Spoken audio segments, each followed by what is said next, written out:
Chers frères, chers amis,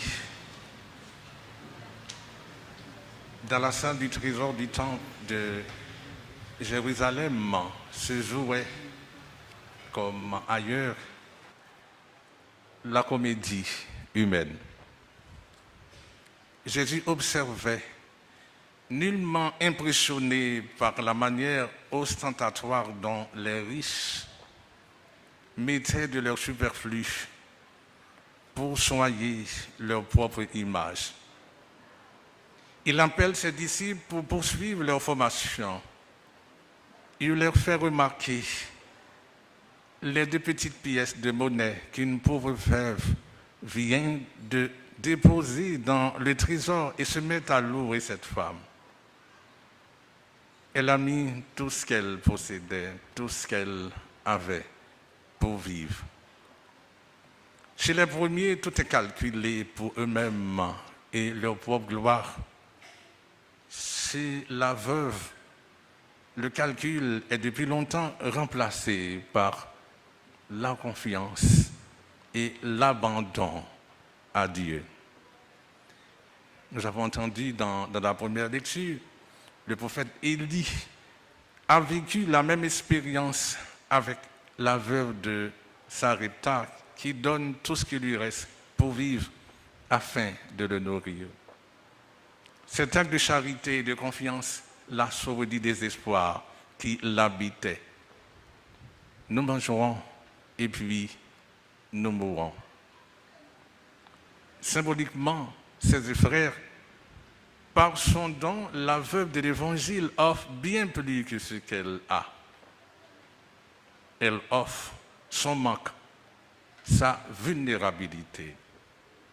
Elle donne ce qu'elle est, tout simplement. Tout d'abord, elle a donné malgré sa pauvreté. Sa pauvreté ne l'a pas découragée. Bien que pauvre, elle avait quelque chose à donner à Dieu. Ce jour-là, elle a su faire pour Dieu une folie, donner à Dieu sa dernière assurance, s'en remettre à Dieu pour l'avenir et pour le pain d'aujourd'hui. Elle a accepté de manquer pour que Dieu, dans sa vie, fût le premier servi. Elle a su affronter le risque de manquer, comme la veuve de Sarepta qui a sacrifié pour Élie sa dernière poignée de farine. Elle n'a pas eu peur de sa pauvreté, ni devant Dieu, ni devant les hommes. Elle ne s'est pas dit, de quoi vais-je avoir l'air venant après beaucoup de riches qui ont donné beaucoup, moi qui vais être seule à donner quasi rien. Elle ne s'est pas dit, seuls les riches sont intéressants, moi je n'ai qu'à m'écraser devant Dieu et devant les hommes parce que je suis pauvre et que je le serai toujours. Elle n'a pas regardé le don des autres pour s'en attrister. Elle n'a pas songé à comparer. Elle a donné comme elle avait résolu dans son cœur pour reprendre la formule de Saint Paul. Et non seulement elle a su donner bien que pauvre, mais elle a donné sa pauvreté. Et c'est cela surtout qui a touché Jésus. Elle savait que son obole allait la rendre plus pauvre encore, mais la foi toute simple et droite lui disait que Dieu l'aimait ainsi, qu'elle n'avait pas à devenir riche pour pouvoir donner.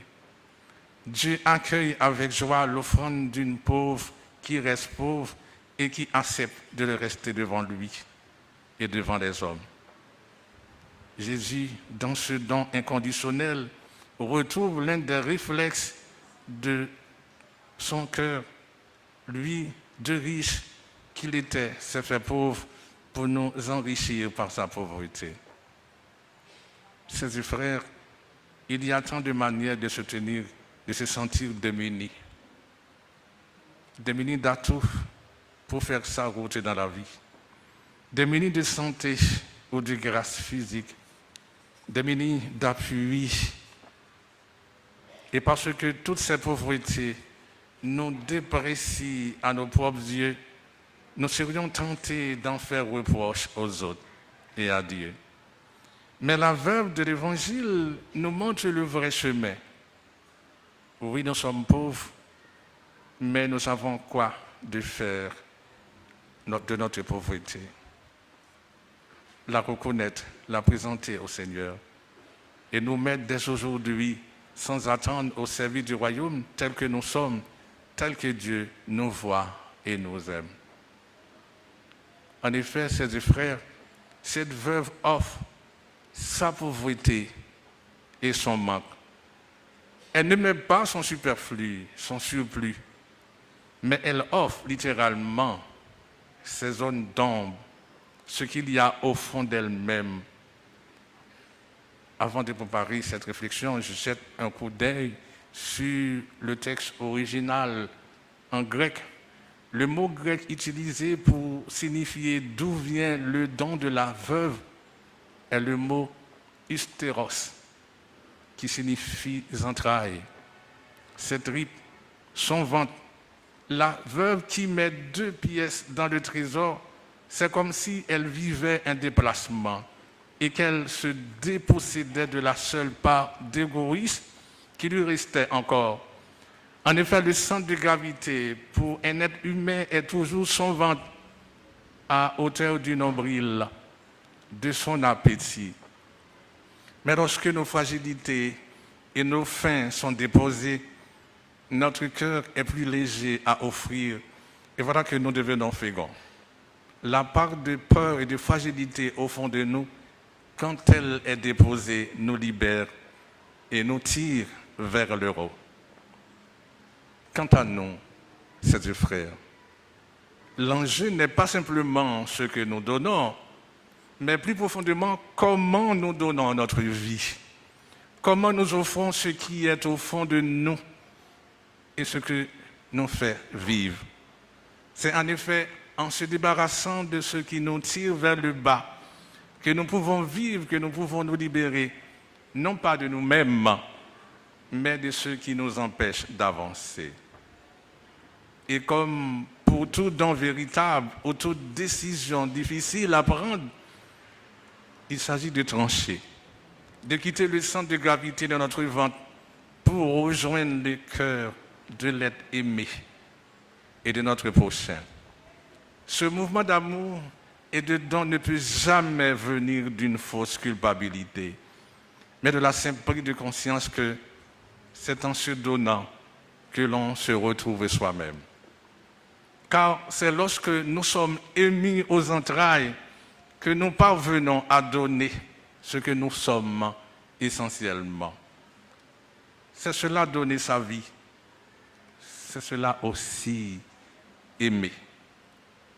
Aimer quelqu'un, s'engager envers lui, partager des moments de vérité avec un être cher, ce n'est pas jouer et donner son superflu, la périphérie de son être, ses bons côtés ou ses sourires. Le plus souvent, que ce soit dans une communauté religieuse, on veut donner la périphérie de notre être, ses bons côtés, ses sourires. C'est cela que les gens aiment. Mais pourtant, nous ne sommes pas seulement ça. Donner sa vie, c'est se donner tout entier, sans phare, ni masse, avec ses manques et donc sa pauvreté.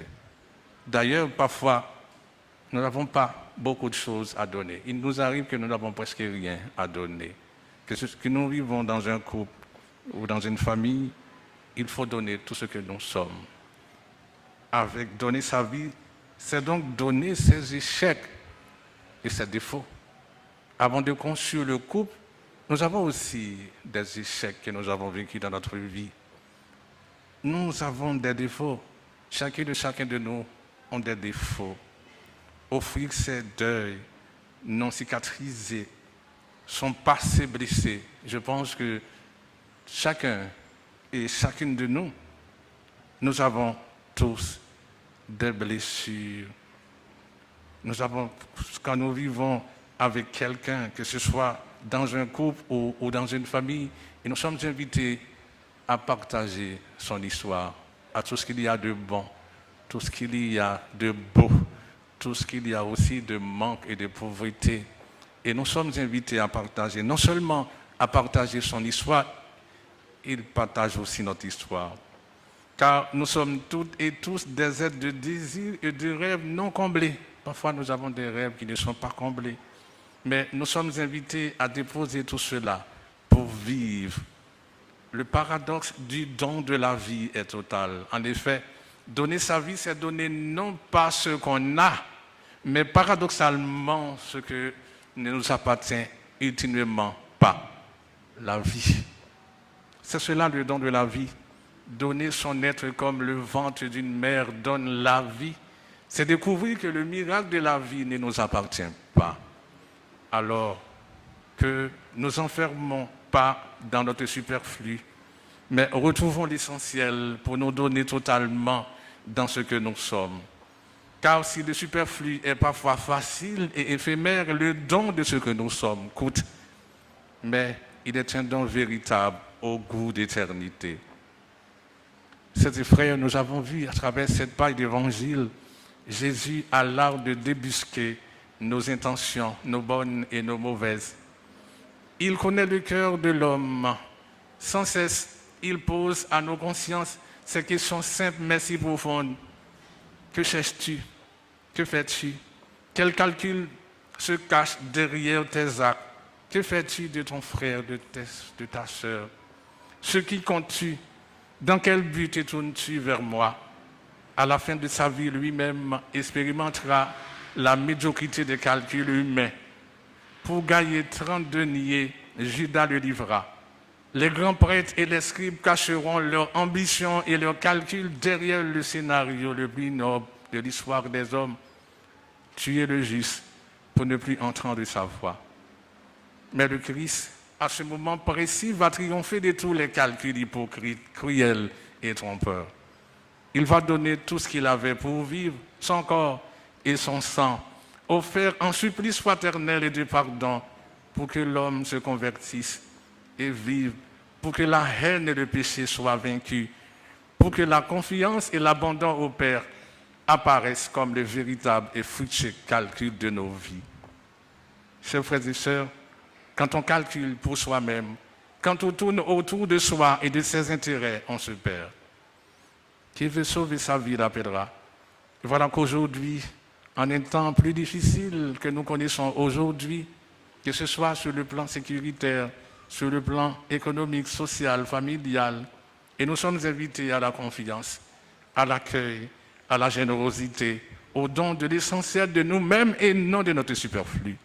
Nous sommes invités à nous rassembler autour de Jésus pour qu'il nous apprenne à bien regarder les choses de la vie avec ses yeux. Illuminé par la confiance en son Père, l'amour des hommes, l'oubli de soi et le don de soi-même. Notre Église aussi est invitée à oser se détourner des mauvais calculs qui la sentent sur elle-même et non sur l'essentiel de sa mission. Le témoignage au Dieu qui aime tout homme et toute femme et le service généreux de nos frères et sœurs, quels qu'ils soient, en commençant par les plus éprouvés. Là où est ton trésor, là aussi est ton cœur. Amen.